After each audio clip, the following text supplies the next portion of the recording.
Hello again, and welcome to the second part of my 10 tips on how to record drums. Now let's get right to it.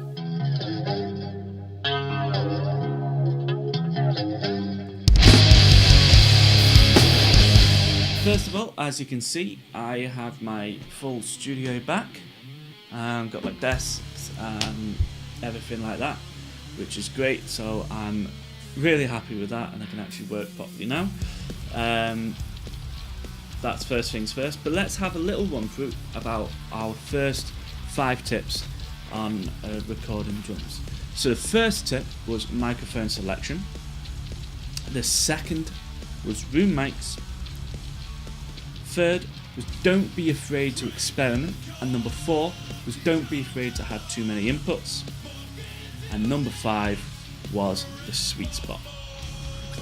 So those are the first 5 tips that I gave you. Now let's get right on to the next few tips. Tip number 6, phase. Phase is quite a big issue in the recording world. Pretty much what it does is if you've got more than one microphone on a source, this is the basic concept of it. If you have more than one microphone on the source, then at some point it's probably going to hit each microphone at different times. It may sound fine when you solo each microphone, but when you put it together, frequencies can drop out, it can sound thin and not very nice, so you want to combat that. Now, it is quite easy, well, it's very easy to fix. There is, first of all, when you are recording, there's a reverse phase button on your desk, your console, or on any plugins that you have, and some plugins that you have. Like the stock Pro Tools one band EQ has a reverse phase button on it. Actually, I think all the other stock EQs do as well, to be honest. But yeah, and you can see phase as well when you're looking at the waveform. So if you've got it recorded, doesn't sound right, look at the phase. So if you just zoom in on the waveform on the particular tracks, and pretty much if there's a peak going up, and then on the same source on a different microphone there's a trough, that's your phase. There's phase right there. You want it peak to peak at the same time, and that means it's in phase and it's fine. Now, obviously, the one thing that engineers hate is we'll fix it in the mix.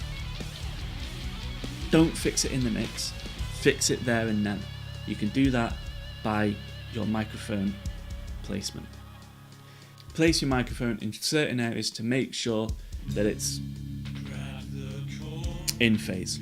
And again, you can check that with the waveform. Tip number 7, spill. Again, when you're working with so many microphones and so many different inputs and sources for a drum kit, you're going to get spill. There's no doubt about it. You are going to get spill. There's no way to completely stop it, but there are ways that you can reduce it. Let me give you an example. If we have a listen to this beat with the hi-hat, right? Just listening to the hi-hat. Let's have a listen.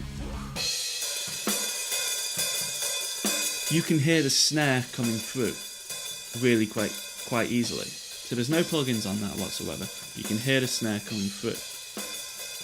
Now let's have a listen to the snare drum as well. And at that point you can hear the hi-hat coming through. So that is one of the biggest ones, is the snare in a hi-hat, or the hi-hat in the snare. But again, you can combat that during the recording process. You can reduce that completely. Now you can have your hi-hat a bit further away or higher up, get it further away from the snare drum and the mic, the snare drum mic, and also the positioning of the microphone. If it's a an SM57 that you're using, which is kind of probably that's the most common one for snare drum. Now that's a cardioid microphone, so if you place it so that the back is completely just blocking out the hi-hat, then that will dramatically reduce the spill that's going into the snare drum. And then, but if you don't do that and you go to the mix, all you might hear is when the snare drum's getting played, you might hear, and if you're playing the snare drum and the hi-hat at the same time, if the drummer's playing that, you're just going to get a whoosh, whoosh, whoosh, whoosh, when the hi-hat, if you've got a gate on there of the hi-hat coming through with the snare drum. And it's not a nice sound, and it's not a professional sound. So try and combat that as much as you can in the recording process. Tip number 8. Multiple mics. So, to get the desired sound for your drums, you may need more than one microphone. For example, let's have a listen to this kick drum. Now this is just my Audix D6 on the kick drum. It's not bad, it's not a bad sound, but it's still missing something. It's still kind of missing character and anything like that. So let's add in a couple of more microphones. So we've got, on this in particular, we've got kick drum, we've got D6, and then we've got a sub kick, which is this right here.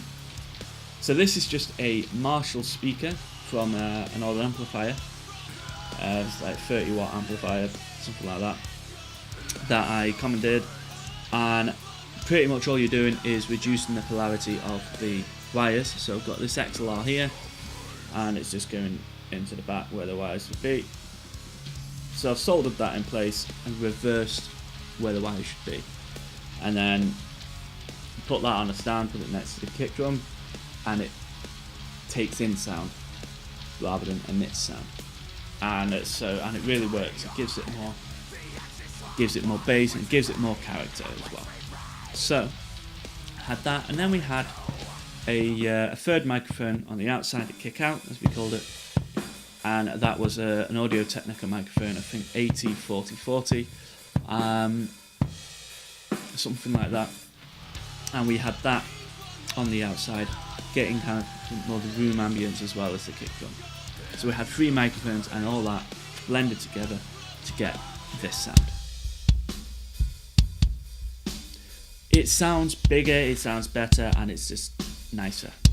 All round nicer sound. So try and use multiple microphones. You can use it on a snare drum, toms, anything that's got drums, pretty much. Tip number 9.